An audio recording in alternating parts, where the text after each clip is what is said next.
Hi, everybody, and thank you so much for joining us today. My name is Eli Tritell, and I want to start off first by thanking an amazing organization, CoreTorah.org, for inspiring this conference. Core is an amazing organization. It creates warmth and inspires Jewish communities by nourishing and networking from women who serve as pillars of their community. To learn more about Core or to donate, you can visit CoreTorah.org. I also want to thank my wife and Mrs. Felder for running this whole event from the background. And let's get started. I want to start with introducing our panelists, three Hilchos Rabbonim that took their time to be with us, to answer so many questions, amazing questions. And first I want to start with Rabbi Royd, Rabbi Royd Shlita. Rabbi Royd is a Ruv, a well-known veteran Chusin Rebbe. He also teaches and trains Chusin teachers, Chusin Rebbes, preparing them to teach the next generation, for generations to come. He also sees couples and helps them navigate the Shulam Bayis struggles. Rav Shlomi Ehrlich, Rabbi Shlomi Ehrlich Shlita, Rav Ehrlich has organized and runs countless organizations. He has coached and guided hundreds of singles through their dating process and stays on to counsel the couples through their married life and through life in general. He also teaches chasanim and specializes in second marriages. Rav Shlomi Ekstein Shlita, he's a marriage counselor and dating coach in Monsey. He's known to deal with difficult marriages, difficult cases, and helped hundreds of couples throughout the years. He gives courses guiding parents on the healthy approach to doing shlichim, and he's also the founder of Taharas Har Sinai, where he gives clarity and Yunei Ashkufet to men in the community. So, with these Chushev panelists, I want to start off with saying what we're looking to accomplish with today's conference. Today's conference, we're hoping to spread awareness on the Torah's intentions on how a couple can have a beautiful and connecting relationship together. I want to let everybody know that this Q&A is for men only. There'll be a women's Q&A this Sunday in Yetz Hashem at 1:30. And if anybody needs information on that, please reach out to me, and we'll send you the link. We'll help you join. Taharas yourself. Also, I want everybody to know that if there are any questions that aren't answered, you feel that aren't covered in today's Q&A, no worries. We're going to be sending out all the contact information to all the panelists, and you can reach out to them directly and ask any questions that aren't covered in today's Q&A. With that, I would love to get started. I see more and more people are signing up, but I think it's a good time to start, and they'll get most of it. Okay, so the first question that came in, the first question I'd like to start with, it's a very broad question. What is the purpose of marriage? And can you describe mitzvahs oina and how it's different from the mitzvah of Pri Revi?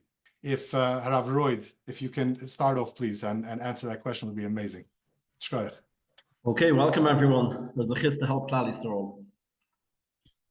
It's three questions in one. What's the goal of marriage, and what's a mitzvah oina, and what is it different than Pri Revi? The goal of marriage, the Torah gives us a very simple answer. Loi toiv hayos ha'odam levadoi. Now, what does it mean, loi toiv? Pshat, every single person in the world is loi toiv. Now, the Torah doesn't say that anyone who's married is toiv. Unfortunately, there's other people in the world. Loi toiv, pshat, being single, it's not possible to be toiv. Why is it not possible to be toiv? Because a single person automatically just thinks about themselves. Everything they do is for their own ego. Even when they want to help other people, it's for themselves. That's called loi toiv. You get married, now you're able 24/7 to do toiv. That is, in a nutshell, the answer of marriage. Whatever we do in marriage is based on helping us become toiv. The mitzvahs oina is a continuation of being toiv. The mitzvah's oina is giving the husband's mitzvah to give the wife the most intimate pleasure that is possible with the most amount of ahava. That is the mitzvah's oina in 1 second. Giving your wife the greatest intimate pleasure with the most highest level of ahava. Beautiful. Yeah. Now, this is nothing to do with mitzvah priyavi. This is just a constant mitzvah which a person has for a husband has to his wife.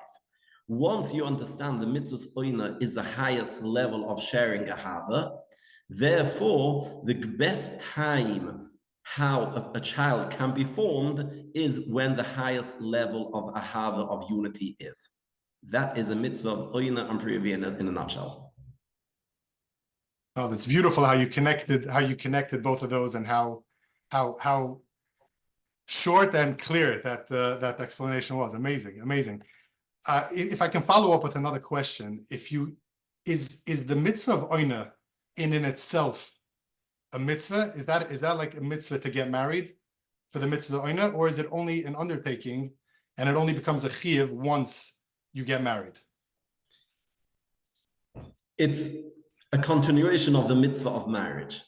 I'll tell you in a quick, everyone asks the kasha, why do we not say a bracha on the mitzvah's oina? It's a mitzvah, you should make a bracha on it. Now, I always had the kasha, I never had the best explanation until a couple of years ago I saw Kinteres, and it's such a simple answer, the essence of marriage. A husband's job is being toiv 24/7, doing acts of kindness and good and love and caring for your wife.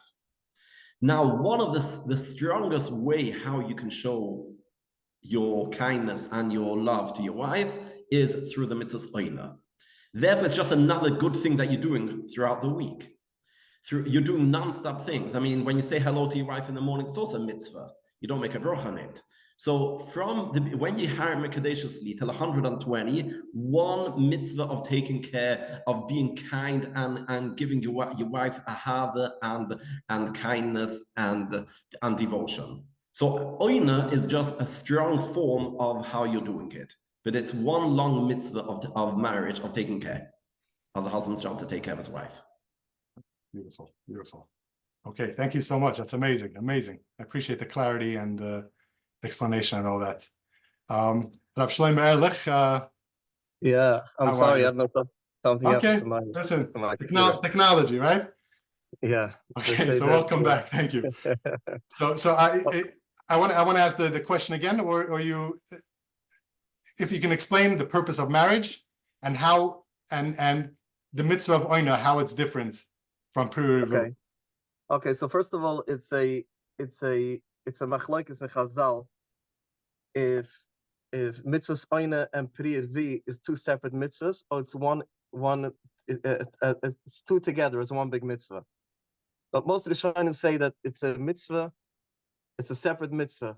But of course, if you do the mitzvah of oina properly, the way the Torah wants us to do it, you are automatically being mekayim the mitzvah of priyavi, of to being fruitful and to multiply the family. But it starts at mitzvah's oina. Mitzvah's oina is a mitzvah that is something that you can't do it on your own. So if you deprive someone from the mitzvah of oina, you're actually torturing someone. You're being over on a loises. It's not only an essa, it's a loises also. It says in the Torah, means that you should not, it's a negative mitzvah and a positive mitzvah. Mitzvah essa, mitzvah lois essa. So what is the mitzvah essa? Oina has a few touches. The Rambam says that oina could be her time. You have to spend time with her. It's actually in Alucha, under the mitzvah's oina is not only being intimate with your wife, which we'll elaborate more soon. It also means giving her time. So let's say if you're working all day and you have a regular job, a 9-to-5 job, and you decide you want to have another job at night on your wife's time when you're supposed to, where the place where you're living, it's the norm to be home at that time, and you want to take another job and be out of the house for another few hours at night, you are being oived of mitzvah on lo yigura from mitzvah's oina, because you're taking away her time. You need to spend time with your wife. That's a part of mitzvah's oina, spending time. It also means you're it D-U-E, it's due. It's something that you owe to her, something you have to give to her, something that you need to make sure that she's missing something, as it says in the Pusik, Vel ishech tishikusayich. Hashem put a natural. The only one that could give it to her is the husband. So you're fulfilling your duties. You're fulfilling your duties, something they have to do. And oina also, according to Rambam, means a place. You're giving her a place to live. You're giving her a dwelling, a bedroom, a house. And the Rambam said that sha'ira means sha'ir, the body, two bodies together, being together, intimate. Kasisa means bedding and I guess shelter. And anusa means to give her her time, to the relations, actual relations, being together with your wife.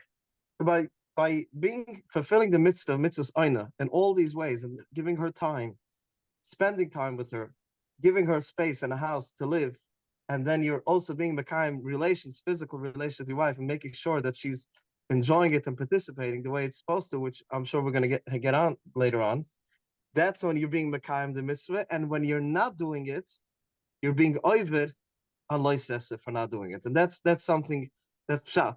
I just want to say that, Kabbalistically speaking, the way it's said in the Chassidus Surim and the Surim from the Vilna Gaon and from the Mesilas Yesharim talks about it a lot, that it's also a homecoming. Homecoming means, because the Gemara says, as Rabbi Royd mentioned before, you're a plagifa if you're not married. You're half. When you get married, it's a homecoming. It's a soulmate. Soul means neshama, not only soulmate as S-O-L-E, S-O-U-L. It's a soulmate, literally. It's coming home to your second half, your better half. And when the two bodies are living together physically, it's not only being together mentally, emotionally, you're being together physically, you are actually coming home and bringing back together your two neshamas, which are essentially one. That's the tachlis of mitzvahs oina, and that's the reason why Hashem wants us to get married. He wants us to come back to exactly the way Uda Marishan was one person. There was Shnai Partzifim. It was one body, and then Hashem separated the body, and we're going back home, and it's a homecoming, and that has to be done with all the chimras and all the pitufkas. You don't just do it as a by the way. You don't just do it when it's good for you. We don't just do it when it's.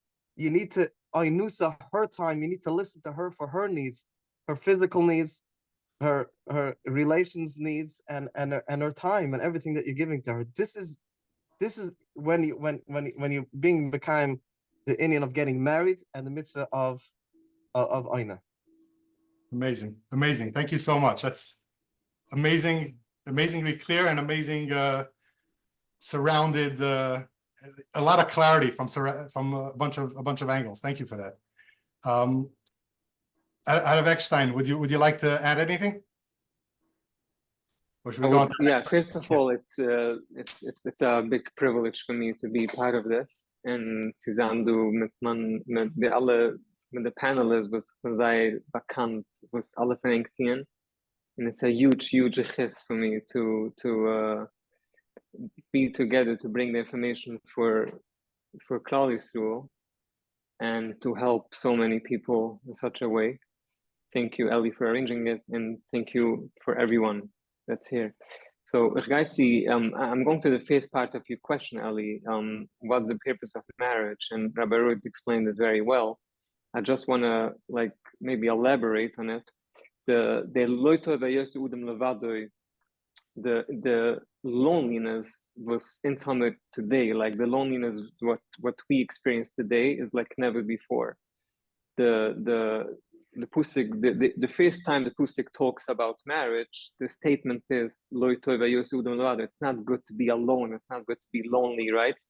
We can go into it, the difference between alone and lonely, but in today's generation, the loneliness that's going on in the world is like never before. It's like a huge percentage was people that feel lonely. I actually discussed this Shabbos with my family. An interesting observation that I have, that today when we're going to a wedding, we see, by a lot of weddings, we see different kind of dancing that we're not used to see, we didn't see in the past. We see like dancing that people dance alone, right? In the olden days, we never saw that. So like everyone was dancing together, right? So it shows like it's a different generation. Like people are so alone. Everyone is in their own world. right? So marriage today is like, and also there's recently a study that people that are married live longer because they feel they have a partner, they have someone. So marriage is here to take away loneliness from people. That's the way Hashem describes it. That's the original way, to make a person feel that he has someone, she has someone. So that's the main idea of marriage. The Beautiful, beautiful. Thank you so much for that. Thank you. Harav Ehrlich, the next question that we want to ask is, what is the obligation of a man in a marriage, and what are the obligations for a woman? Right. It's a great question. I'm sure many people have this question. The word obligation is a little iffy to me. If it's an obligation, is already tzudas. If some people say that they have 613 problems that they need to solve, and some people have 613 privileges of doing mitzvahs and masot, 613 mitzvahs. Okay, so if we call it obligation, if it starts off that way, then it's not going to work. So it's not about obligation. It's rather, what is my privilege as a husband to do in the marriage? What is it here that I could bring to the marriage? Because I so want to be married, and I so want to have a partner, and I so want to share my life with someone. So what is it that she needs that I could do, and figure out what I could do to make my spouse, my wife, to be happy or fulfilled, which is ultimately fulfilling her mitzvahs ayin, as we said before. It's not only the relations, all the other parts of spending time and being there with your wife. So this is what gives it away. Spending time is, okay, we all know there's the famous book that became famous the last couple of years. It's the 5 love languages, right? Different people need different ways to feel affection. Some people feel better. They like when their spouse spends time with them more. Others like, touch. Others like, everybody likes everything, but presents, gifts, helping at home, and all types of languages. I think there's much more than 5 love languages, but okay. So the Titus perspective, the way I see it, the way dealing with so many people, there is a need for a man in the marriage to feel that his wife needs him. And when his wife needs him, she needs him emotionally. She wants him to be her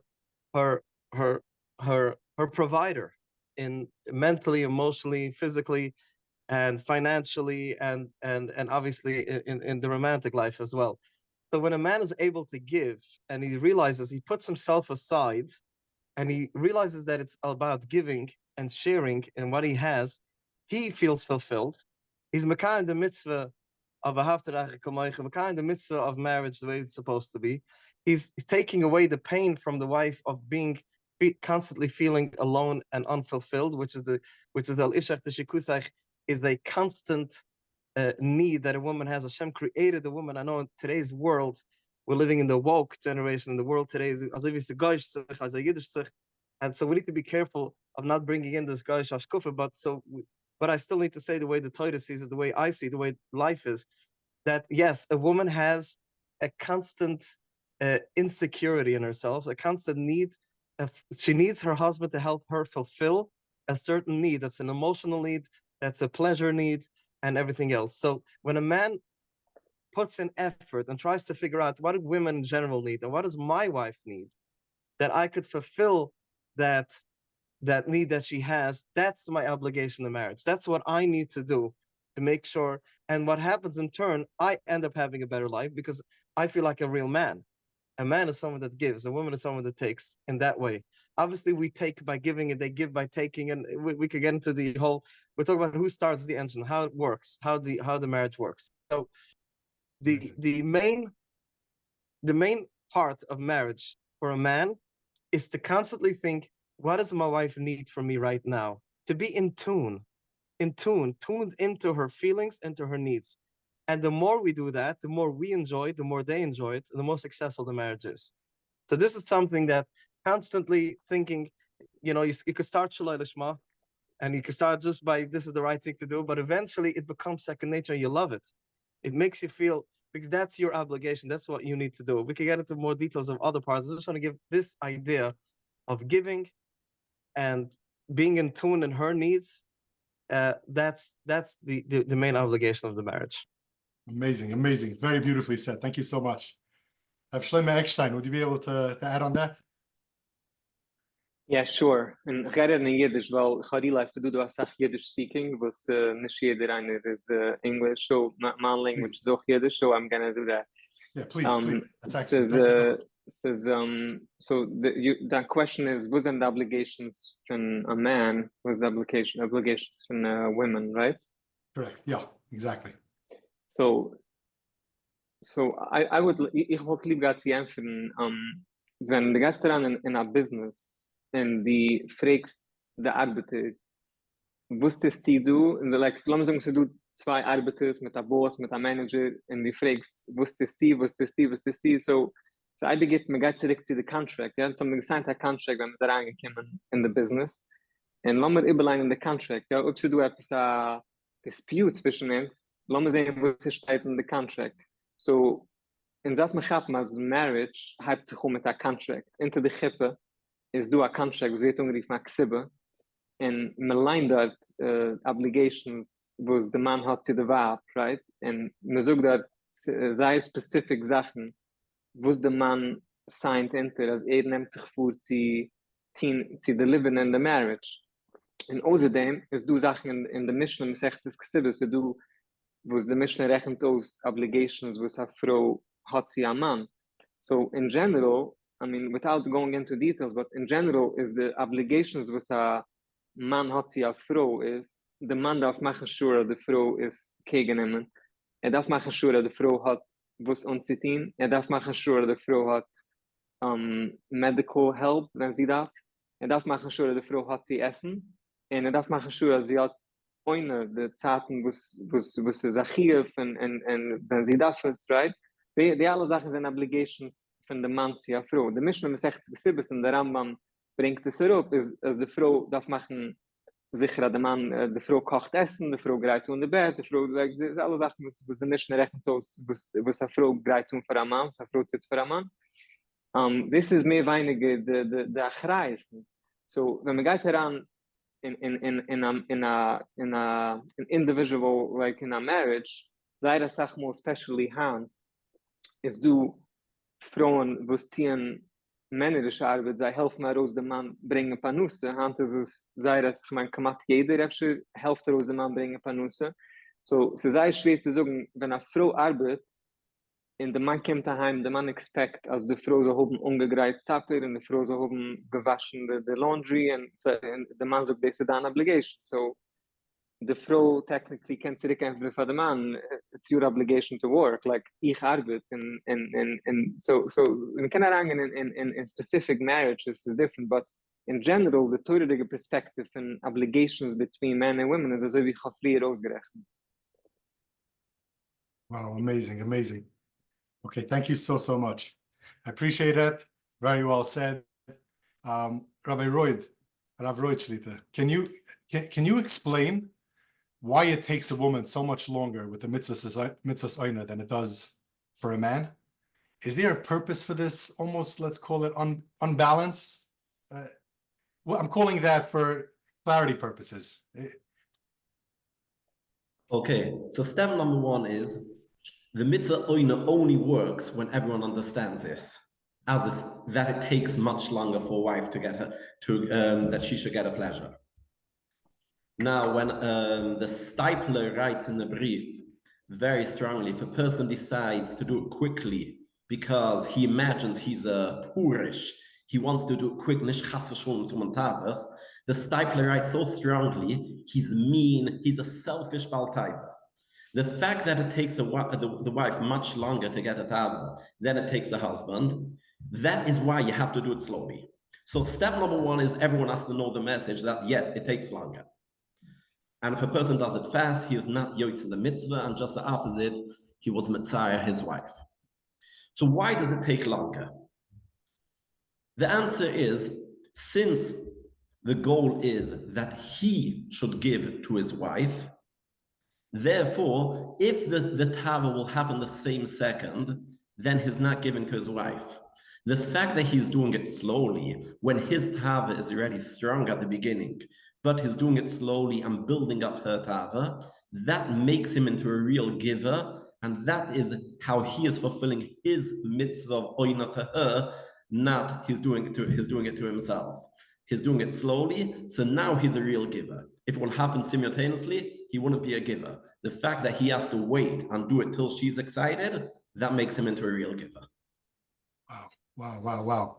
And can you also explain why we call it the glue to a marriage? What it basically what I'm asking is, it's the way you explained it now was amazingly put. But there's also a part of it where people want to understand the yes, it's you answered most of it. Can you just elaborate a little bit as to why it would be called the glue to a marriage?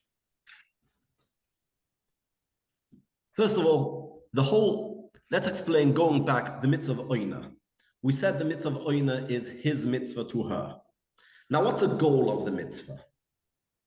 The goal of the mitzvah, the Torah tells us, v'dovak be'ishtoi v'hoyo lebosa echad, which means the mitzvah's oina is supposed to bring the highest level of shalom bayis. So how does it bring the shalom bayis? So the fact that there is a tava, the tava makes him want to get closer to her and brings her closer to him. The fact that he is doing it slowly until she gets her excitement, that is how he's really giving to the marriage, and that is how he is showing her how much he cares about her.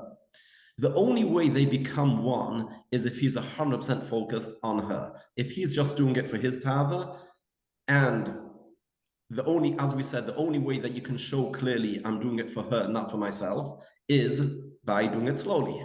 So and that is how you bring the highest level of ahava and the highest level of unity. So by doing it slowly, showing himself and showing his wife that he's doing it for her, that is how the achdus together become stronger. He is giving to her, and she realizes, she feels with a strong clarity that he is giving to me. Therefore, by him giving to me and she realizing it with the strongest level, and he's doing it patiently, slowly, even when he's on a high, he's still waiting, that is bringing the achdus to a much higher level, and it connects them together in the highest form. Beautiful. Okay, thank you for that. Rabbi Ehrlich, if you can chime in here a little bit. Explain. Okay, Rabbi Royd came in with the practical. I just want to talk about the emotional reason why I think why Hashem created it this way. I think that I'm going to say a quick mushal. I was dealing with a remarriage. Okay, there was someone that was a guy that was divorced for 6-7 years.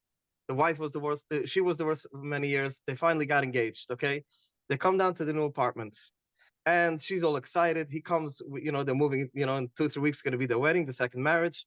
They both have children already. They found a nice apartment. He walks in like a man. He walks with a tape measure, and he's ready to be practical. He walks in there. Where's the couch going to go? What's going to be the parking? And he walks in, and he calls me that evening, and he says, I don't know what am I doing wrong? I walk into the apartment. My Kala is crying. She's full of tears. So I said, what did he do? Whatever he did was wrong. But basically, I was explaining to him that you walked in very technical into that apartment and trying to figure out which color we're going to paint the walls, where we're going to put the couch, or where we're going to put the refrigerator. That's great. She got emotional for a minute. She said, in other words, she was saying, put down that tape measure.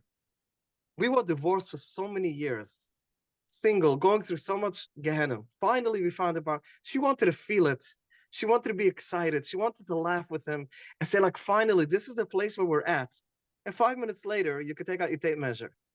This is a gift that Hashem gave to us men. We are so technical. We have to be. We're the business people. We're the ones, the breadwinners. But we become very technical. We get married to an emotional being, someone that's being able to live present. A woman could be in the present moment much easier than a man. By living with a woman, they help us bring out our emotions and become more real. Like you make bar mitzvah, you're so busy being mechabed everybody, and you come home, you're like, oh, I just made bar mitzvah to my son. I can't believe it. He made it through Chayder, and he made it through and he's growing up a nice boy. The woman, by the bar mitzvah, she's enjoying it. She's feeling the bar mitzvah of her son. The man only feels it afterwards. But if he's able to talk to his wife before and look at her and go to the mechitza a minute and see like she'll tell him, like, let's not think about the bar mitzvah, like the technical parts. Let's enjoy the moment. I think that one of the greatest places where a woman could tell a man, don't be so technical, prolong your tava a little bit, you'll enjoy it more. You're working on your wife for a while, and enjoy it. It's a process. It's like someone that I once said to him, Noach Weinberg, you can't enjoy potato chips when you press up the whole bag. He says you put it into your mouth, let it sit there for a minute, feel the salt, feel the potato chip, and then swallow it. And then another piece. You can enjoy much, but we flap around the whole bag. We don't enjoy it. Our women are here. Our greatest gift to us by getting married is for them teaching us to live in the present moment and to enjoy and to feel life. And one of the greatest places to feel life is in the intimate way, not to just get it done and over, because us men also enjoy it if we wait and we work on them. And besides, if someone really understands the geschmack and he loves his wife and he cares for her, he enjoys the process. It's not an obligation, like I said before. It's a privilege. It's like a person wants to touch something he enjoys. You walk down, you go to a museum and there's an interesting sculpture, everybody's going to touch it. Every person that walks in there is going to touch. We touch something we love, something we get close to. The women feel that touch. They enjoy that touch. They know that we cherish them. And if we really enjoy it, that part, and not trying to think, oh, let me get to the end of it, and let me enjoy the process. The wife is here to teach me to prolong the excitement, to prolong the tava, to prolong the geschmack.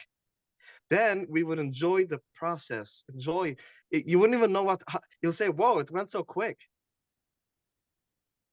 Wow, amazing. Amazing. That was very clear. Thank you. So we have the practical and the emotional part all around this. It's phenomenally put. Thank you so much. Rabbi Royd, if this tava is meant to bring my wife and I closer to each other, and I'm quoting a question, then at what point does one become a Baal Tava?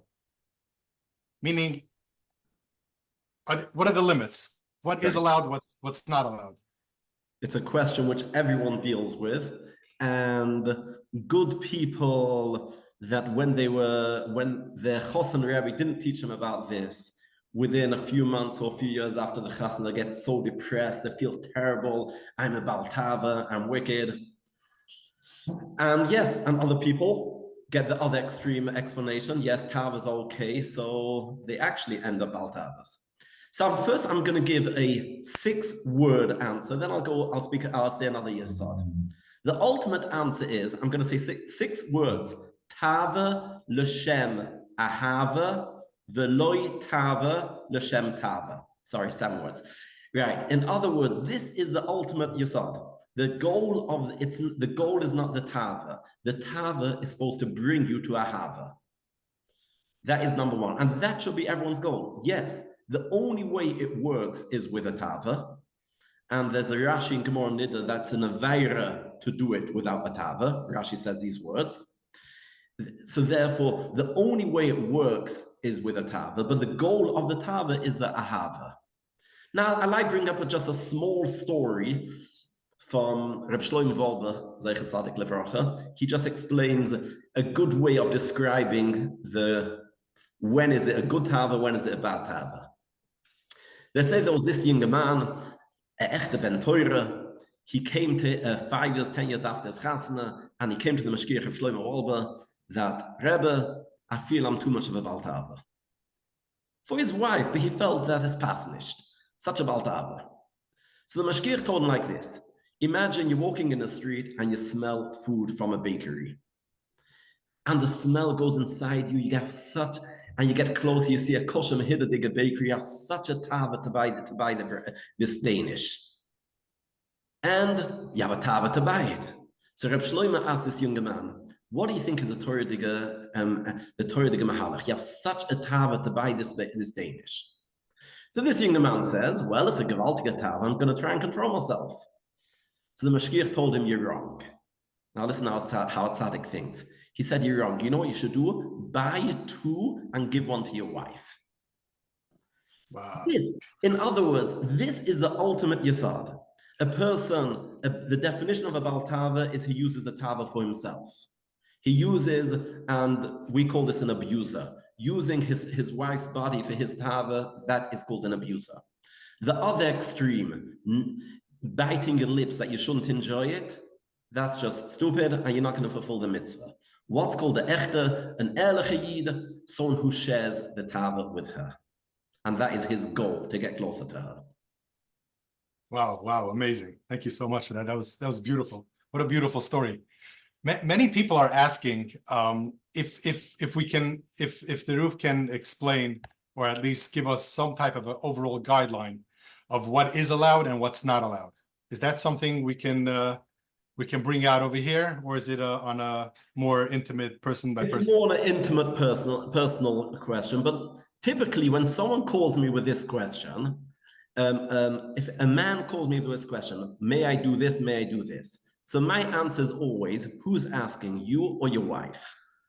If your wife wants it, then 99% of the time it's a mitzvah. And if you want it, then we have to find out how okay your wife is about it. Yeah, wow, wow. You nailed it. You nailed it. Yeah, yeah. Beautiful. Okay, thank you so much, Rabbi Royd. Shkoyach for that. Very, very clear. Herr Ekstein, if you can, we can't set the sea lighting. Gewaltig. The chilik van Baal Tava in like when weiß ich es ist, yeah, so beim Was meint Baal Tava? Wenn wird ein Mensch Baal Tava und wenn ist es a Tava, was geht? I think Rabbi Royd has explained sei stark and ich kann ein bisschen zulegen. The definition von a Baal Tava ist gewöhnlich, wenn ich bin focused auf mich, wenn ich bin focused, dass ich darf etwas erfüllen, ich darf fühlen, dass es ist ein narcissistic feeling, like it's very, any Sache, was hat sich mit geben, any Sache, was ich nehme an jenem in man Tave, jene geht benefit, jene geht an nur, ich mache an nur für jenem, ist nicht kein Tave, es ist nicht kein da weiter von Tave, right? So the reason for what's in some Tave, the reason for the actual triangle, like human nature, am so hoben Tave, is weil uns man kennen des geben für unsere Wabe, yeah, right? So wenn ins Team des und ins nichts mit der Tave sie geben, was der Eibischte will, this is nicht nur nicht kein problem, like this is the größte Sache, was ein Mensch kann tun, zu nehmen der Tave, was der Eibischte dem geben.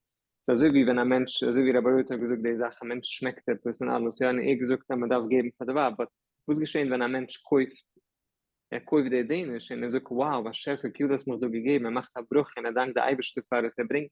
So das ist die größte Sache, was ein Mensch kann tun, und das ist eine Sache, was alle chassidische Suren reden von dem Konzept, von nehmen alle Sachen auf der Welt und das Male sein, es heraufbringen zu einem höheren Level, right? So wenn du trinkst einen Kaffee und du sagst, Hakel neben der Burre, der Kaffee ist geworden jetzt heilig, the holy is holy, right? So wenn du nimmst einen Tave, und du gehst mit der Tave, in die Testa Sache, was der Eibischter hat sei lieb, die Testa Sache mit der Mitzvah von Oina, was der Eibischter, was das ist die größte Kedische, was du, ist nicht nur, es ist nicht kein Problem, es ist die heiligste Sache auf der Welt. Beautiful. Shkoyach. Let's get that all gebracht. Shkoyach. Rabbi Royd, a question, and I'm gonna quote. I'm gonna say it in quotes. If marriage is supposed to protect me from sinning, from doing a chait, doing avaida, why is it that I'm married for 10 years and I still find myself doing avaidas? I still find myself sinning. I find it even getting worse. What am I doing wrong? Right. So this is the Gemara. When the Gemara tells us that the wife saves you from sinning, most people get it very wrong over here. They think that marriage saves me from sinning. It's peshat that when I was a bocher, if I had a tava, everything's an avaira. Now that I'm married, so therefore now now I'm allowed to do it. In other words, the goal of my tava, now I can fulfill my tava on my wife. In other words, using using his wife for his tavas, which of course that itself is a sin. So what does it mean that marriage saves you from sinning?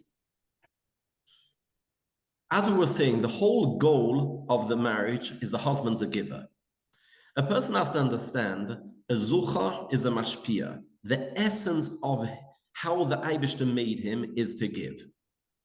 That is his essence. So therefore, since the Eibishter made him as a giver, the only way he will get his full satisfaction is when he's doing his job as a giver. So the Eibishter gave him a tava, and he has a moedige tava, and it's a tava of giving. So when he is really focusing on his job, he's really giving to his wife. And yes, as we heard before, Rabbi Ehrlich, that it's a gewaltige tava for him, that he's enjoying, he's really making her feel good and doing what he's supposed to be doing, because he's showing how much he loves her. So when you're really, really giving, then you're doing your job as the Eibishter created you, as a giver. So therefore you will get your satisfaction. But when a person does the whole oina with not the focus of giving, therefore he's not doing his job, he's taking, he's using his wife to take, so therefore he will never ever be satisfied because he's taking. When he works on being a giver, he will get his satisfaction. Wow, that really explains why it even gets worse afterwards. It's because it's not just a lack of, it's actually doing it wrong. It's more of a wow. It's less fulfilling than not being married at all. That's incredible. Wow. Harav Ehrlich, would you be able to chime in here? Definitely as Rabbi Royd said, beautiful idea. I never thought of it that way, that when you fulfill your giving, that's filling you up with the tab. It should be good enough. But so that's beautiful. I was thinking that maybe some people suffer from an addictive personality. Some people, most people get fulfilled when they have a need. Let's talk about steak. They love steak. They got their steak. They're full for the next 24 hours. They can't think about steak anymore. Some people that are in addictive personalities, they'll want more and more, even if their body can't take. They'll eat it and they'll break it out. They'll eat more and then they'll throw up. They'll constantly, whatever gives them their pleasure, they need to go see an addiction specialist. So they should go join some kind of these groups. You know, the for addictions, the 12-step programs. But in general, a healthy individual, a healthy man that has quite a few times a week a good physical relations with his wife, should be very satisfied and not have to. Of course, you could always work on you still can still work on your tavas and not looking around and gazing on other women, and work on your avodas Hashem of to fulfill that mitzvah. But if it brings you to a place where it doesn't keep you back from sinning, or you're not getting it home while you're supposed to, or simply you should reach out to some professional to see, maybe you suffer from addiction. Some people have a biological issue. Some people, their hormones are not regulated.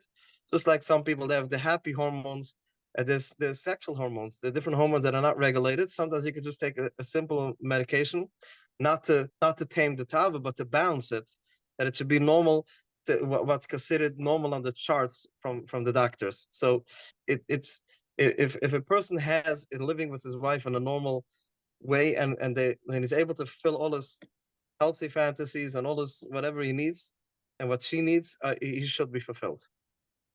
So okay, that leads us to our next question. What do you suggest if my wife doesn't want to be as intimate as often as I do, or vice versa?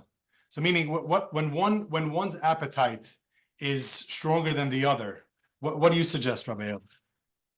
Please. I'm going to cut it very, very short, more or less what Rabbi Ehrlich said.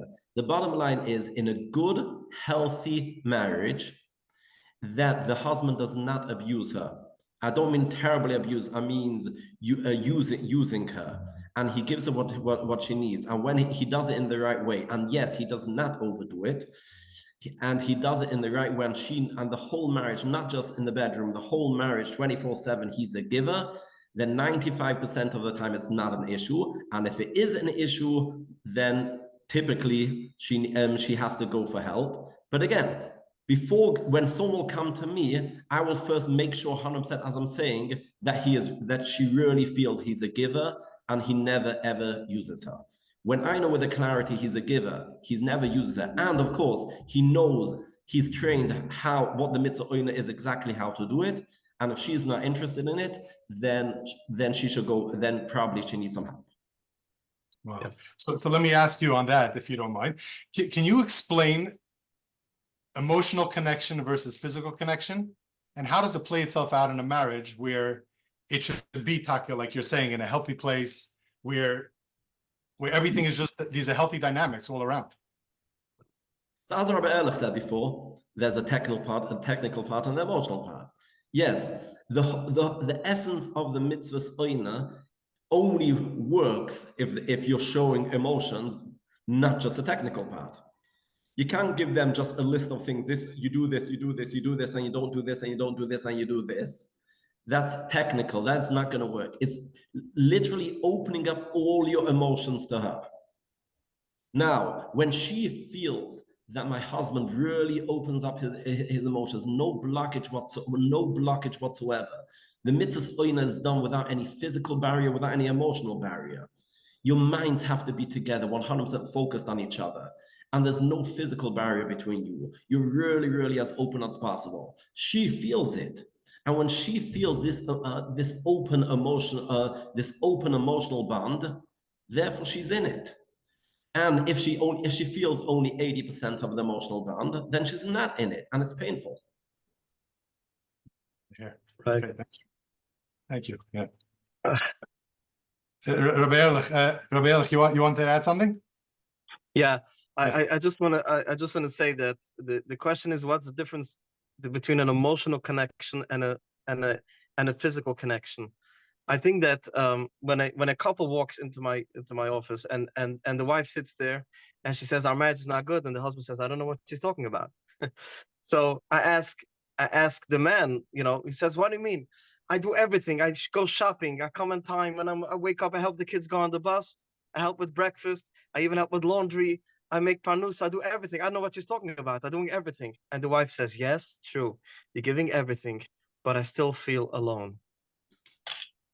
Then you could have another couple walk into the office, and the wife is going to say, my husband is not so on time. He tells he comes a certain time, he comes I'm late.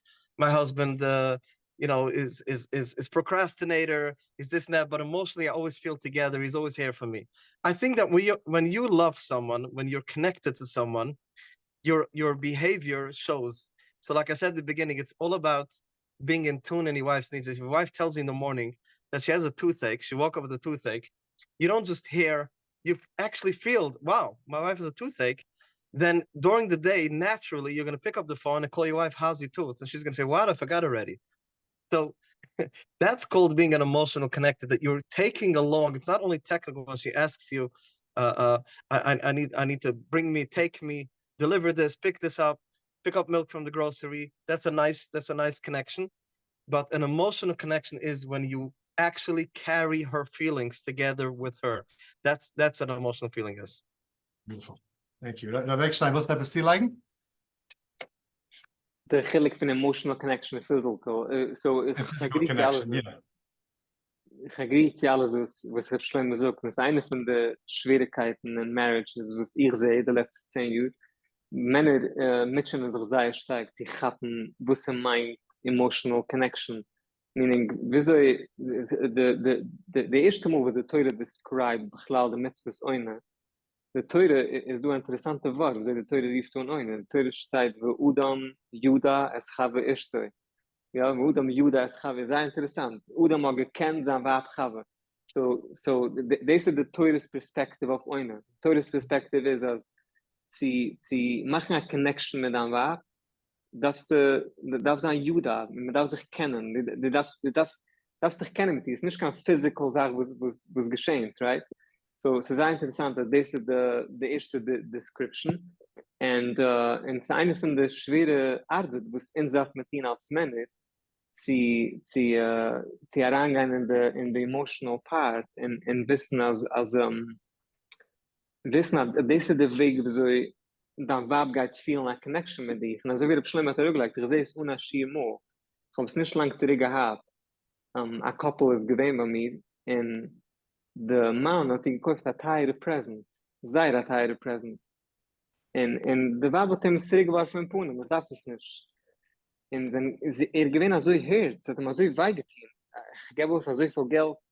En zijn gesetzen, en ich frage de Wab, sag mir, welche Sache kann replacen the Teire present? Like, this is a jewelry piece, whatever. Was kann es replacen? En sie tracht an mir nicht, en sie sagt, ich meine, a sticky note of my bed, I love you. Ich meine, this will replace the present. Der Mann hat sich kein verstehen. Like, what are you talking about? Ich gehe, ich choose a present, ich kaufe dich nicht, ich gebe uns Geld, a pure Duschen von Geld, das ich gearbeitet. So whatever. So this is the Arbeit, was in Zafmatin, and this is emotional connection, this is the way, and this is Arbeit, nicht kein Arbeit, was mit tit for the throne, so Arbeit, was ins benefit mit. And this is the Teure, in the question, so it's a gemur, rieft a plagife, ja, wenn einer ist, wenn man nicht chassene geht, ist man a plagife, right? And ich habe es bin gesehen, von der Title, als so hat nicht Team mit der Chassenum, so hat sie Team mit der Feeling. Wenn es so sei, dass auch Menschen, wenn eine Chassen geht für 50 Jahre, is auch in so einer Chalza plagife, right? Ob sie nicht du kein Chemistry, sie nicht du kein Connection, ist man ein halber Mensch, right? So the Weg, wie so ins wem der ganze Mensch, ist nicht dafke mit physical connection. The Weg, wie so ins wem der ganze, ist, als uns viel mehr in this pause, und dann mit connected, also wie der Teure described, as Judah, ja? So this is the ganze Idee von physical connection, the Teure perspective, ist, ob sie kommt zusammen mit emotional connection. Amazing. Wow. Okay, thank you so much. Perfect. Rabbi Royd, can I we go to the next question? Is it okay to have intercourse, not to have intercourse on mikveh night if the dumen doesn't want to? So back to what we were saying before. There's no healthy, logical reason after waiting for 12 days. As the Gemara tells us, the Gemara says it's the whole goal of Hilchos Niddah. I mean, maybe it's going to be one of the next questions. The goal of Hilchos Niddah. We'll talk about that soon. But the goal of Hilchos Niddah is that they should be excited for each other.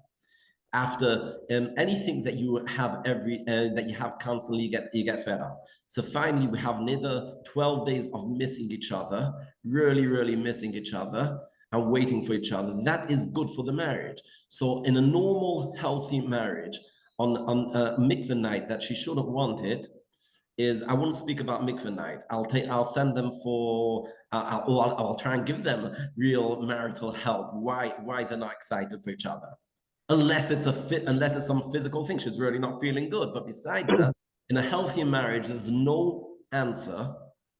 Again, as we're saying the whole time, no abuse is taking care of her. There's no logical answer in a healthy marriage, healthy people, that in mikveh night she should not be excited.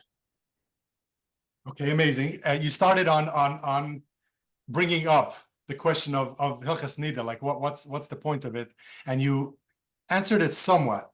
Okay, so can you elaborate on that, please, and explain how a couple can become closer together during the time of Niddah, and what the whole concept, what Chazal had in mind so actually in my Chusen teaching, it's one of the things that over the years, Be'ezus Hashem, many people that I don't say Baruch Hashem, but I mean they don't keep anything. But after coming to me for Hilchos Niddah, and we introduce them Hilchos Niddah, they keep it. The only way a marriage can survive, we don't like to survive is the wrong word of marriage. Thrive.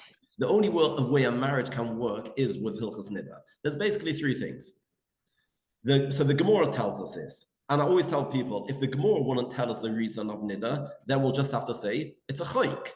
But since the Gemara gives us the reason of Hilchos Niddah for a healthy marriage, therefore we have to understand it. Number one, anything that you do every single day, every single physical tava in the world, eventually you get bored of it. The more you do it, the more you get bored of. Says the Gemara, why does the Torah teach us Niddah? And the Gemara says so powerful words. I mean, as if a therapist, you get so used to your wife, you get fed up, disgusted of her. That's what the Gemara says. Therefore, says the Torah Niddah, that you're going to be waiting and missing and anticipating, and these 12 days you're going to build up your excitement for each other. This is what the Gemara says. Now, that's number one. Number two, how does a couple become connected? There's a wrong mistake in the world. You ask a typical person, do you have shul and bayis? Yeah, we never fight. So now, so that's of course not shul and bayis. If you want to succeed at work, you cannot fight. So what do you do? So how does a couple become one? A couple becomes one. There's two things. There's a communication part of marriage and there's a physical part of marriage. These are two ingredients, besides being nice to each other. These are two things which actually stick a couple together. Now, one without the other does not work. Physical without communication doesn't work, and communication without physical will not come together. In the Goisha Welt, I even took a course once in communication. When they teach communication, they actually teach communication together with touching. And I always tell people, when a husband and wife, they're talking and touching, where do you think the husband's mind is? It's going to be much more on the touching than the talking. Therefore, the communication fails. The only way the marriage can succeed is when you're given 12 days of non-touching. These 12 days, you're going to be talking and talking. As the Mefarshim say, Asheboro sosam v'simcha chosam v'kala, gilo, rino, ditzo, chedva, ahava, achva, shulam, v'rayas, is the two parts of the marriage. The non-niddah days is gilo, rino, ditzo, v'chedva, which means a line of fun.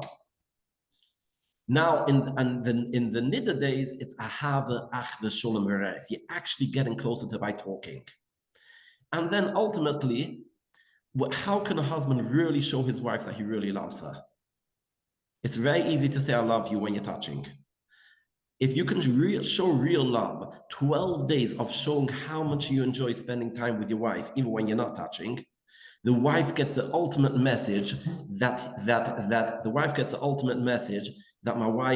my husband loves me more than he loves my body.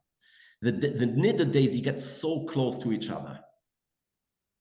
And everybody listening, just know that I'm going to be giving all the panelists contact information. You'll be able to contact everyone privately and get whatever answers we're not getting on tonight's Q&A. Rav Ehrlich, Yes. Is it okay not to have intercourse on the women's night if the woman doesn't want to? If you can elaborate on that, and at the same time explain what Hilchos Niddah is all about, what the concept of it is, what Chazal had in mind. What are we looking to grow in the connection between the couple in those days? Mm-hmm. You meant if a woman doesn't want mikveh night, right? That's what you meant. Yes. First of all, no. Rabbi Royd answered very well. She should be excited, but if for every reason she's not, or because the guy messed up that day, he did something very wrong and she got turned off. But definitely, there's no such rape is never accepted in Yiddishkeit, and there's no room for that. And if the man says and he's being if he has a fear, he's gonna have a wasting seeds. That's his issue. It's not her issue. So definitely, there's no such thing as forcing a woman to do something. Definitely not in that way. So let's take that off the charts. That's off. The whole Hilchos Niddah thing. I think that. I remember I took a course like many years ago in the Goish about psychology, and then it came into this subject, and the question was like, I'll say it in the Lush Kodesh words. What is, a man needs tava, and when he has tava, eventually he gets ahava through it. He gets love through it to the person who he has tava with. The woman needs first ahava, and then she gets her tava. Then she gets turned on, and then she gets the tava. But first she needs to feel the love.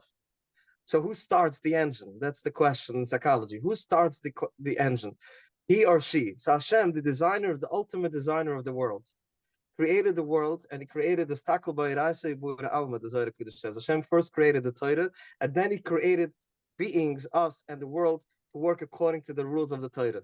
So in other words, this is the DNA of us. The DNA of the human psyche is the halachos of the Torah. This is the human psyche, because the human psyche was born and created out of the instruction book, which is called the Theta. And in the Theta was written that you should not touch your wife when she's impure, when she goes through the Shivamai Tahara. So what happens is when a woman knows consciously and subconsciously that my husband cannot touch me for these 12 days, and he's being extra nice to her because he loves her, even though he can't have with her, she's fulfilling her ahava. So when she gets clean after the mikvah, she has so much tava for him. A man that gets a lot of tava throughout the clean days, he has so much ahava to give, even when she's not clean. So this is what's fueling the marriage in a deeper sense and deeper level.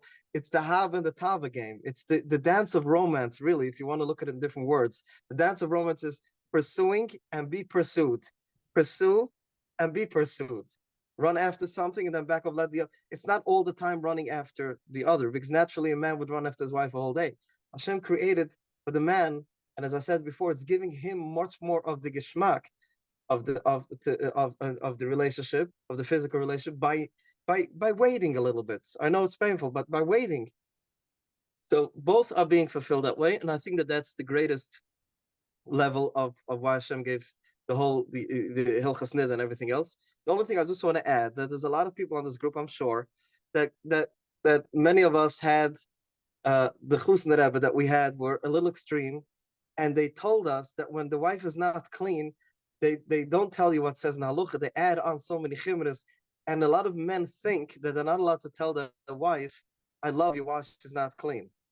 He thinks he's not allowed. Yes, he shouldn't buy her extravagant gifts, and yes, it does say don't do certain things, which is going to create very difficult for you and for her to from falling through and being physical in a time that you're not allowed to. So don't do elaborate things. But we need to teach, and I teach this to the chassan that come to me. It's the opposite. You have to be extra kind to her when she's not clean. You have to be extra nice. You should say you love her. You could give a sticky note. You can't say, I want to do relations with you now. That you can't do according to halacha. But everything else is the opposite. It gives a certain closeness, and this is what's gonna. But a lot of women they feel like they're two separate beings in the non-clean days, and then and everything together. So what happens is the men end up getting a wife that's very damaged, and then she refrains from being excited about being physical, and then he comes and he runs to me or to you and he says, "Hey, my wife is not interested." The problem is that he didn't know. He was told that he's not allowed to be nice to her. He's confusing being nice and loving and wanting to have relations. He's confusing that boundary, that line, and that's what creates a very big nifga, a big pain in the wife's heart. So instead of building the ahava, they're destroying it, and that's a very big problem. Wow. Thank you. Is there anything wrong with using mitzvahs oina to make up after an argument? Meaning, there's the 9 middas that the Chumah warn us about. How do we? What's the right way? How do we balance this? If you can explain, Rabbi Ehrlich, please. That's the Ramchal, yeah, right? All the okay, fine, but you have to be mafias, right? Pious meaning you have to be together. I just want to say something very quickly. I know it's getting late. Okay. A human being is able to have two opposite feelings at the same time. We could be upset at my spouse and still love them. You cannot hate someone and love someone at the same time. That you can't do. But let's say you're married, you love each other, you care for each other. Now your spouse, your wife or your husband spoke up something by the Shabbos table and said something they shouldn't have said, and you get turned off, right? That's the sprach. You get turned off. You back off. So physically and all, some people just don't talk for 2 days. Silent treatment. Where does that come from? That comes from a very unhealthy place. A lot of children. I remember when I was a child. Okay. When I was punished for being wild, I was very wild. I felt I'm not loved now. Now I'm bad. You hurt your brother. You're bad. You didn't make your test. Instead, the way I do with my kids, I tell them, you need to be punished now because you were hurting your younger brother. You need to go into your room right now for 10 minutes until you're going to have to learn your lesson. But I can't wait for you to come out because I love you so much. But you better go into your room right now. So I'm being strong and I'm punishing them. But I'm telling them the love is the same.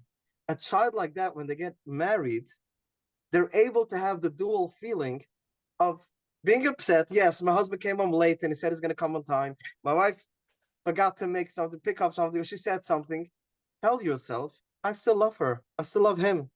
We're great. I'm upset for that. You're going to train yourself of having that healthy lifestyle of being able to be upset at someone and still love them. And look at the Tehillim. David HaMelech had so much taharas in the Rabbonim Shalom for all the tznius he went through. Kaili Kala Lumas of Tuni, why have you forsaken me? David Shagusi, I'm calling you day and night. You're not answering me. The two psikim ladies, yeah, Hashem, but I crave you and I love you. You could think it's bipolar. It's not bipolar. It's the opposite. It's being healthy and being normal and being human and saying, you know what? I am very upset. Instead of being turned off. Turned off is not healthy. I'm not saying someone you're living with an abuser. Yeah, you gotta back off. The Torah, there's no room in the Torah for, or in Yiddish life for abuse. No, zero tolerance. Once an abuser is always an abuser. If someone physically hurts you or sexually hurts you, you speak up. An abuser is an abuser. We're not talking about abusers. We're talking about healthy, normal people living together. There's always going to be one of the two doing something wrong, not owning up. They're in a bad mood. They said something, whatever it is. You tell yourself, I'm upset, I'm hurt, but I still love that person. You're going to see that intimately you'll have a better time. Oh, beautiful. Thank you so much. Rabbi Ekstein, kannst du etwas zielegen? Ja, du fragst, die kennen Mitzvahs ohne kennen. I'm a nutzen to make up after an argument. Nur für Männer oder ich sehe da auch Frauen? Nein, es sind nur für Männer. Ja, sorry, Shlomi. Was sagst du? Sorry. So, zu mir kennen Mitzvahs ohne to make up. So, ich will ein bisschen zurückkommen zu den friedige question von physical connection, emotional connection, weil a man usually kann sein, hat nicht als a problem, wenn sie do a friction zwischen ihm und sagen, boi, bateratava. Für Frauen ist es mamisch isieren, meaning sie sein mit der Frau beschaß und ist nicht auf the same page, beschaß magat, beschaß sitten Kriegerei, im hat es nicht ausgegrut, für ihr ist es sehr painful. And actually, the Gemur in the Durim, was rechnet aus the Naam Middes, und eine von der Sachen, was sie steht dort, ist Benai Mariv. Es ist eine intense Gemur. Die Gemur sagt, dass a Pusik von Cheskel, als Mashiach hat kommen, geht sein abbildet. Geht man weiter sein, welche Menschen gehen sein, Part von der Gehirn, welche Menschen nicht. Und eine von der Sachen, was sie steht dort, ist der Naam Middes. Menschen mit seinen Gebäuden von a certain Weg, was ist gegen die Roots nach Hashem. In eine von den Wegen, wo so ist gegen die Roots nach Hashem zu herumkommen auf die Welt, ist Benai Mariva. Das ob ist man gewähnt mit der Wab, beschaßer Kriegerei, und von dem ist der Kinder rausgekommen, das ist mamisch herausfinden, sei das scharfe Duschen da. So, sie nicht kann, sie sagt, was ist gegen die Teure, zusammen mit der Wab, beschaß, sie do friction, beschaß, man ist nicht auf the same page, ist Isser, und man darf machen Schuhe, sich über zu beten. So, Bechlal in general, ich habe sehr lieb zu sagen, für Menschen, die gehen, für Help for Marriage, ja, sie do a sach mal mistake, als Menschen meinen, als a couple zu keinem und schuben kann Kriegerei, kann Argument, kann Disagreement, ja, and it's a huge mistake, and as a matter of fact, that sag mal, in meinem Office, wenn ich sehe, a couple kommt heran für die erste Session, und ich sehe, sie beißen, wie soll sich sie fighten, I'm so happy, ich weiß, ich kann geben a signature of their marriage. Like, if a couple figured out, wie soll sie disagreeen, und wie soll sie in me wakt heraus noch dem mit love, und man sagt, ich habe dich noch halt lieb, und es ist gut nicht, es ich halt anders.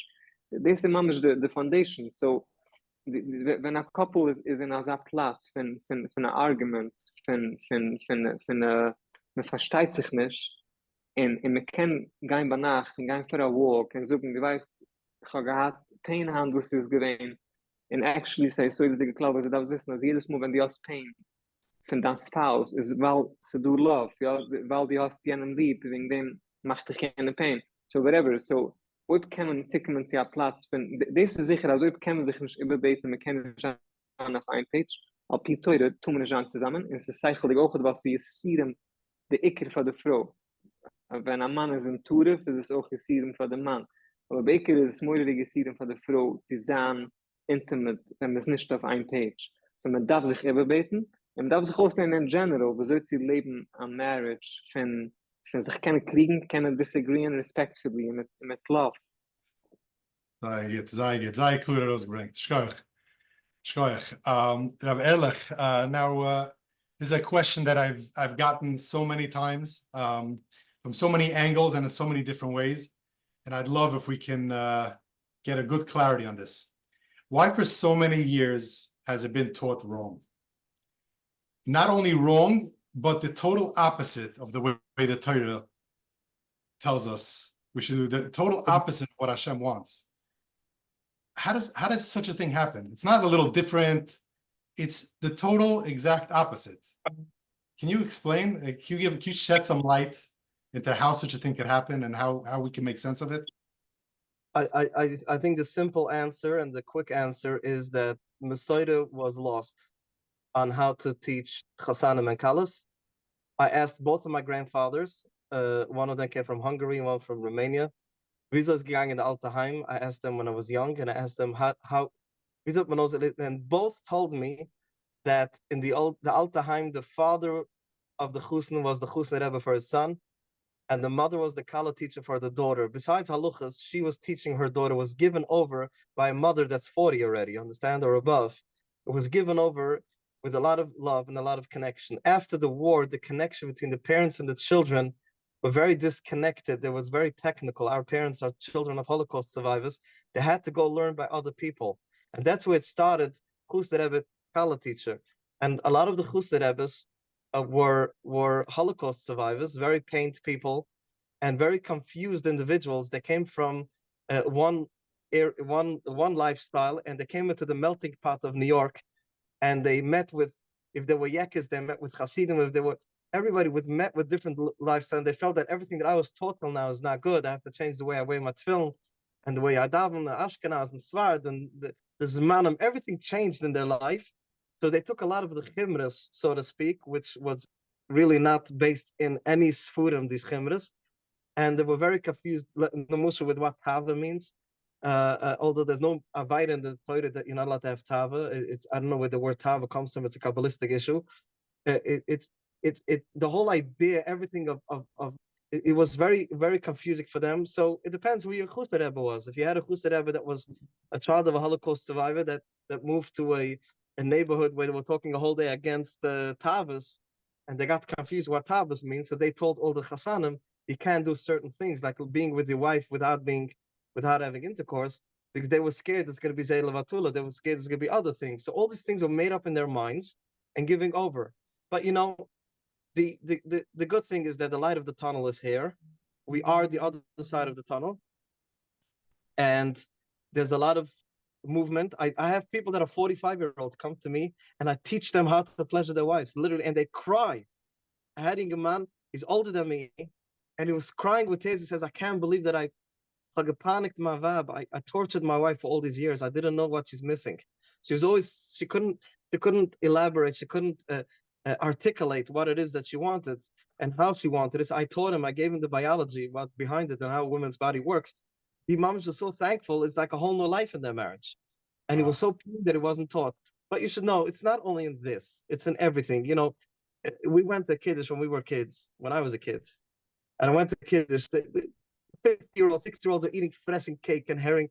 Now people are much more careful with their food, much more careful with nutrition, much more careful with exercise, much more careful with everything. I think the whole world needs to learn everything. It's not only relearning. We're relearning everything. Chinuch, we used to patch our kids, and now we connected them through love. So there was room for failure, for error, and now there's room for moving on. I think it was, and as I said before, it was a total cut off Messiah by mistake. Wow. Okay, yeah, you're giving us hope and light, and you're putting it in a very good light, that's the only way a Yid is supposed to go about it. Harav Shlomi Ehrlich, can you add Ekstein? Harav Shlomi Ehrlich, kannst du etwas zielegen? Please. Harav Shlomi Ekstein, yeah? Shlomi Ekstein, yeah, entschuldigung. My bad. Yeah, wow, I learned so much here. Shlomi, I love what you just said. It's so amazing. Ich lerne mich so viele Sachen in der letzten Show. Yeah, so it's a very powerful question, Eli. And our question is, was man gelernt habe, man ist the opposite, and plötzlich kommt man immer so, nein, es ist nicht das, es ist das Verkehrte, was man gelernt. So I'm thinking, like, while Shlomi was talking, aber getracht, like, wieso das ist geschehen? I, I think it's actually very simple. 2 points which comes in my mind is, couldn't call the ins wir kommen chinnich von unsere Eltern, so wie Shlomi mal gesagt, ja, der Tate mit der Mama. Wenn ein Bucher wird 11, 12, 13, 14, weiß er, wieso man Schakelt Lila, weiß, wieso man Hiet Shabbos, weiß, wieso man tut alle andere Mitzvahs, weil das hat gesehen in der Heim, so Tate Mama ziehen. But weiß nicht, wieso man kischt Wab, und weiß nicht, wieso man tut Mitzvahs on, like he never saw it, right? So he has no idea what the Sache is. That's number one. And number two, in Zreimen Chayder in Yeshiva, and it's lemon mamish the opposite from what's me daft hier noch de Chassen, meaning, so the master is do a laugh, and we'll see the achar levach ma afnach, so do Shmire Sanam, do the middle-side sort, was in Zaira Sachplätze reppen, Zaira stark finnes, and so do the starke division zwischen Männern und Frauen auf Zaira extreme way. So in sich himmig and ins halt man ein leben ins aus in der Zeit was ins development sich bis der 18 19 Jahre hebt man eine ganze Zeit von der Landung von der Magachidem und von der Eltern kickne stotchne stehne machen nicht like die ganze Sache a Frau ist a Sache was hat gunisch mit die don't look that direction beglau und plötzlich kommt man zu dich immer so nicht nur kick nur die ganze so it's very very hard, right?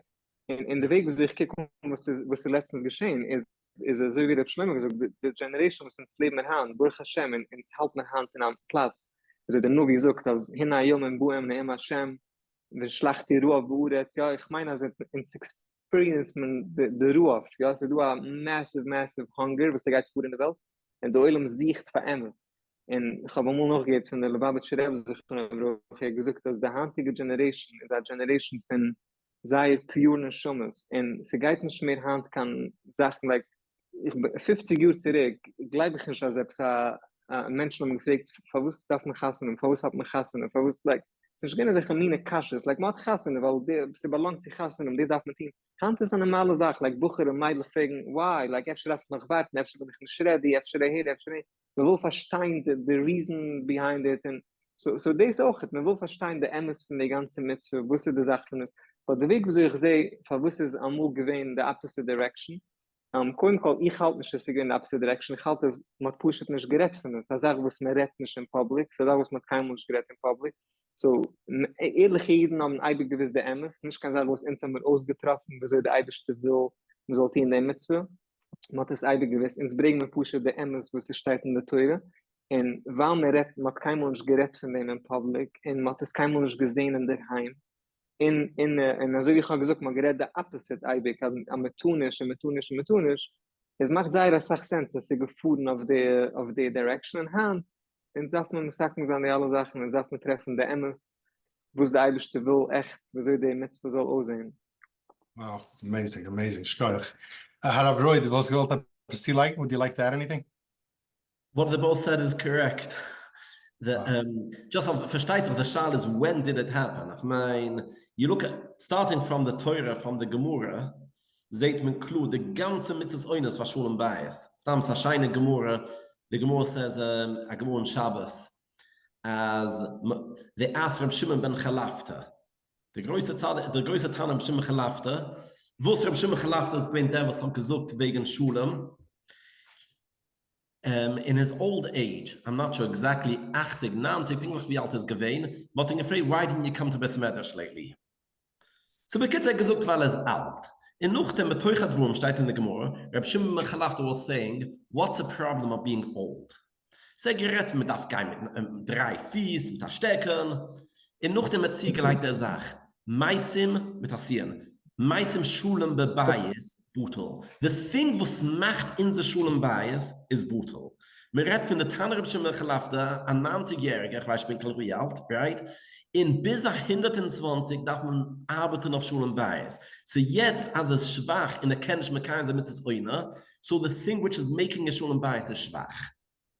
So So pinklich, when it started the problem, ich weiß nicht, aber die Gemara steht klar so, the whole mitzvahs oines was schon bias. So I think, yes, absolutely, the answer is what they're both saying, the Melchuma broke everything, and yes, because we only mit Nagehet von the Tatas, so in alles versteht sich, wie man lernt aus Buch, wie man lernt aus Meidl, und bei Meidlich ist noch stärker, a Meidl lernt man aus noch Halshas, ihr Gif ist a viele Treif, also stark, right, her own body is bad, so, ja, es ist geworden also, aber Baruch Hashem, es du jedem, was, yes, we have Eli Shkoyach for doing this because it helps clearly through when people start.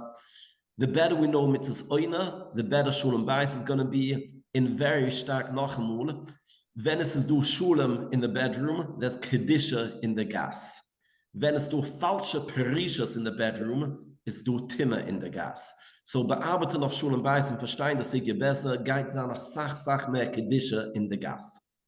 Wow, amazing. And Rabbi Royd, we're sort of running out of time here, but just to sort of finish up this last question that we asked, for couples that have been doing it the wrong way all these years or have done it the wrong way, what can you suggest, and how can they go about it, sort of putting an emphasis on tshuva, on looking forward, not looking back, or even I'm sorry, Pedro, I just want to finish this little point, or even using that experience to take the marriage even to the next level, a place like almost the concept of Bamukim Shel Bashi Ba'imdim, like that, on that level. What can you say? Yeah. Okay. So first, everyone has to know you didn't do anything bad if you didn't do a good job until now, because you can start now. Yes, as Rabbi Ehrlich said, I've actually taught people 20 years older than me, and that it doesn't matter. I do many times when a 50-year couple wants to start working on the marriage, we can now as well.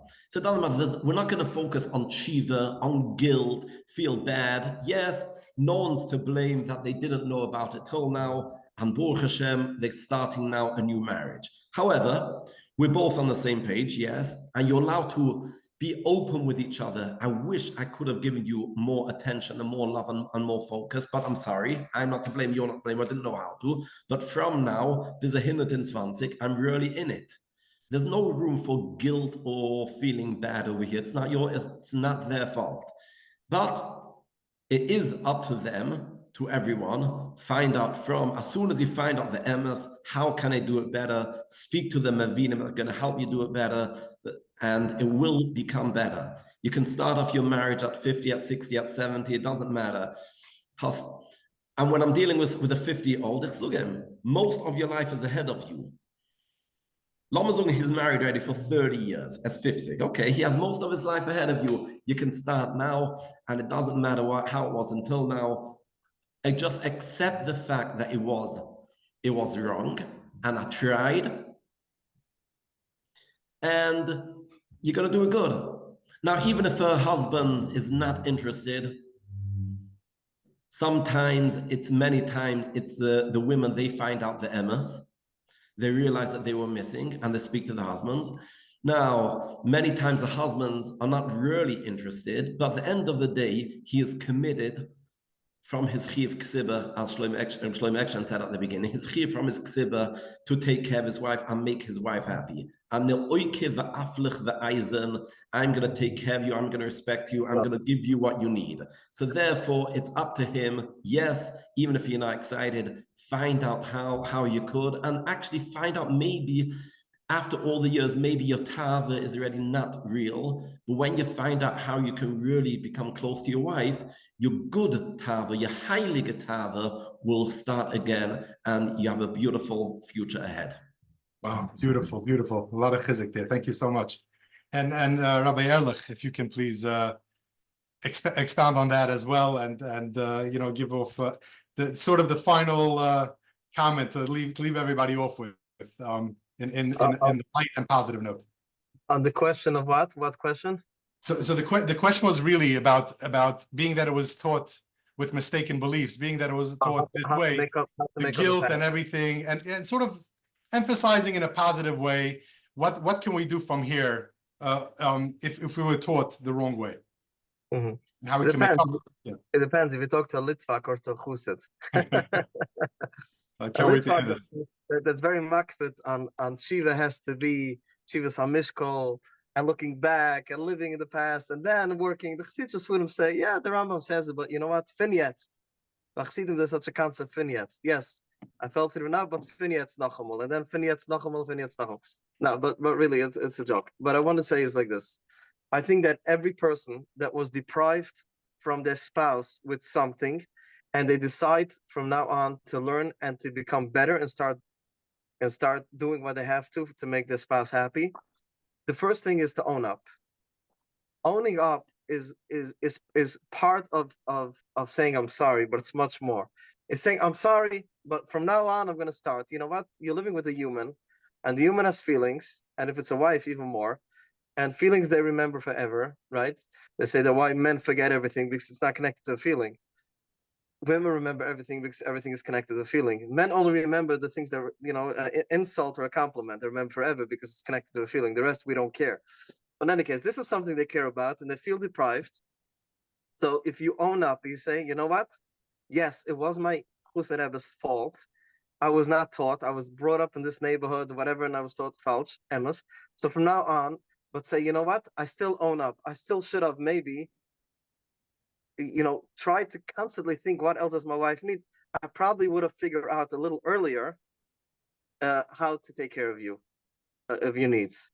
So that's called owning up. Once you do that, most of the time, one of the two, the wife, in this case, we're talking to men over here, our women will be able to move forward. And you know what? It's allowed to take time. It's not about time.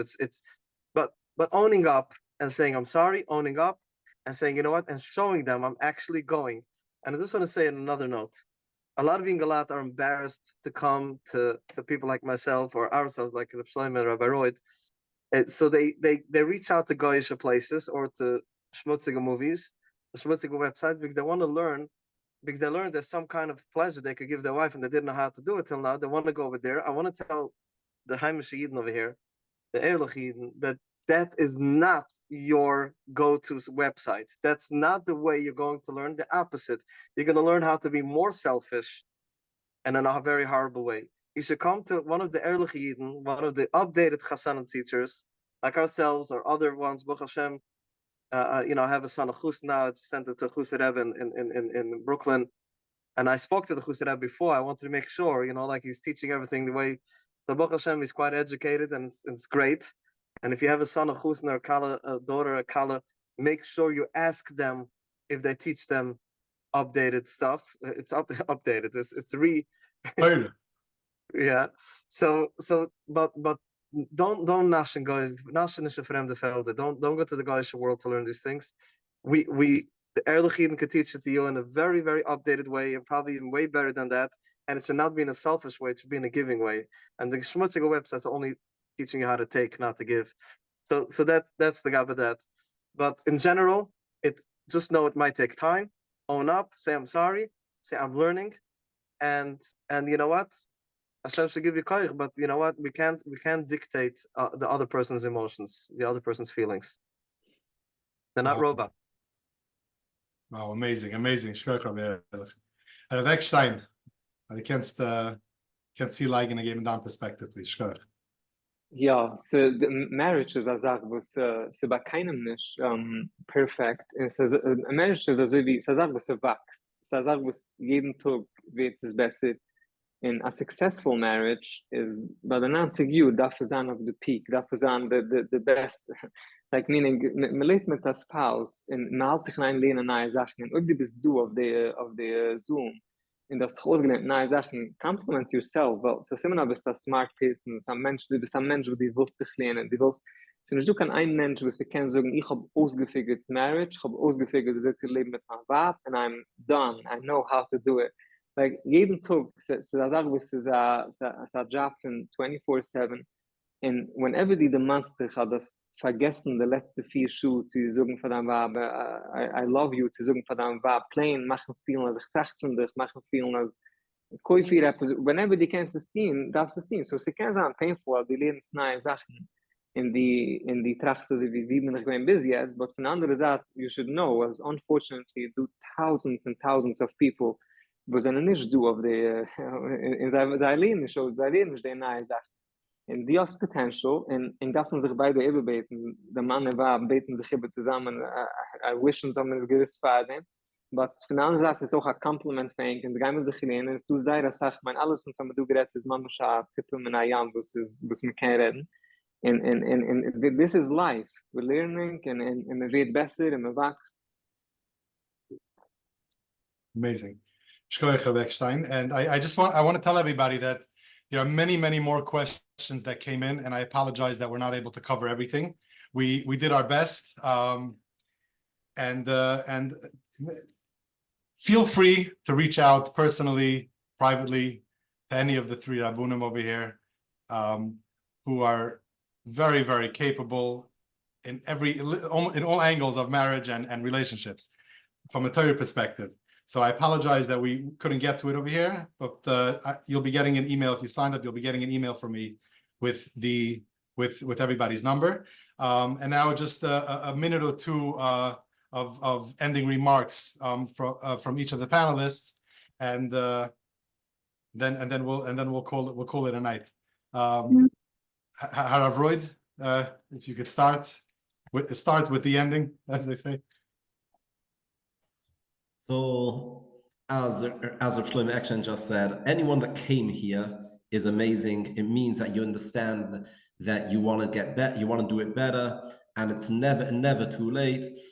And just remember, the husband's job is 24/7 to be Mekayem mitzvahs oina non-stop. In other words, non-stop, and no oike v'aflech v'eisen, doing whatever I can to make my wife happy. And be'ezus Hashem, in the Yemai HaMetzurim, our marriage is a mushal for the real marriage, the Eibishter with Klal Yisrael. And by working on our Shulam Bayis, we're going to be zocher that the Eibishter is going to work on the Shulam Bayis and bring back Klal Yisrael to him. Oh my, beautiful. Thank you so much. Ehrlich. Yes, I want to congratulate everybody for coming on. It's definitely, it's not easy to come on and to join a class like this. So this in itself is a compliment for you for joining, and this is the beginning of being marbes shulam ban ishla ishtoi. People think that avur shulam ban ishla ishtoi means other people. It's by your own self. So every time you do something, effort, you go learn a new class, and or any type of thing that you do in your marriage, you get closer to your spouse. You're being mekayem, the greatest mitzvah by ishla ishtoi, and that's what it says. Yeshulam ban ishla ishtoi is shchina shriya banaim, and there's the gemurit noch sprachas. There's a tzloche when there's shulam, because the Hashem rests between the ish and the issue, meaning to say every time you invest a gitavat and whatever you do for your spouse, for your wife, you are bringing in shchina into your house. It's becoming a mukam migdash, and this is bringing brucha. Shchina means being brucha. So and being mekayem the mitzvah of ahu shulam ban ishla ishtoi. Someone went out and did shulam bayis for hundreds of couples, and his own wife is crying at home that he's not home ever.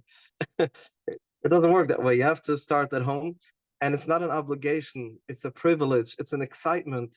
You could start Shalei Shema, but then Bula Shema becomes a real excitement. Your wife has to be mamish, your better half, it could be your soulmate, and you're investing in your marriage. And this is something that, whatever we do in this world, Hashem, the Bashem Tov says, Hashem tzilchut, Hashem is your shadow. Wherever you move your hand, your shadow moves along exactly. So whatever you do over here, you invest in your relationship with your spouse. Hashem is going to invest the relationship with us. That we are the female part from the Rabbonim Shalom means Hashem wants to connect us and be mashpia to us, and the way we are mashpia to our knesses, with our spouse, Hashem is being mashpia for us. And that's why the Gemara says that when there's shulam, it brings a lot of brucha and atzlucha and panusa into the marriage.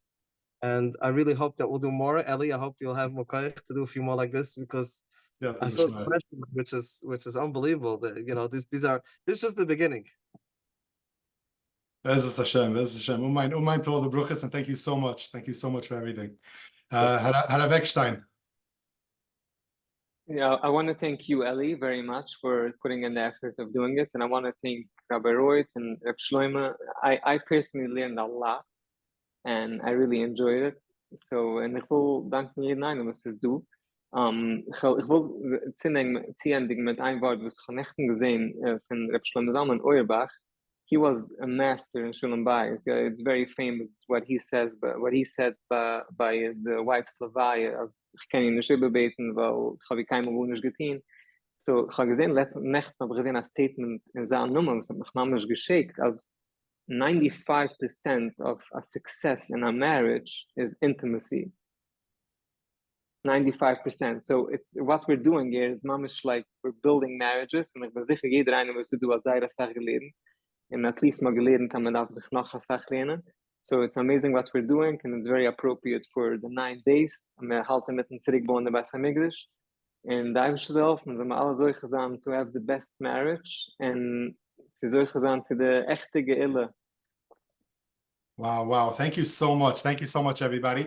I just wanted to finish off giving you my take-home message from how much I've learned tonight from everybody, from all of you. And hopefully it can be helpful to others as well. If I had to take the whole conversation and wrap it in a bow on an emotional level, the connection, marriage is all about connection. And how do we connect? The deepest form of connection is what we call vulnerability, being vulnerable. Vulnerable, the meaning of it is being seen. When on the level that you allow yourself to be seen, that's how deep you'll be able to connect. And at the same time, creating a space which allows your spouse to be seen on that level as well.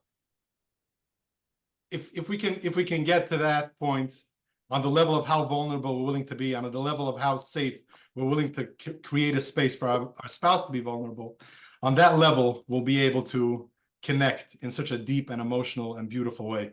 And that's what Hashem wants from us. That's what Hashem wants from marriage. And amazing. May we all be zoiche, like all of you said, to build the Beis HaMikdash Ma'at, and may we be zoiche now in the 9 days that before the 9 days are over, may the Beis HaMikdash we've been waiting for.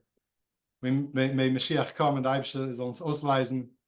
And thank you so much again, Rabbi Ehrlich, Rabbi Royd, Rabbi Ekstein. Thank you so much for everybody that joined. And may we be zoichet only here, get the psitas, and have most beautiful, beautiful marriages ever. Thank you, everybody, so much. Mine.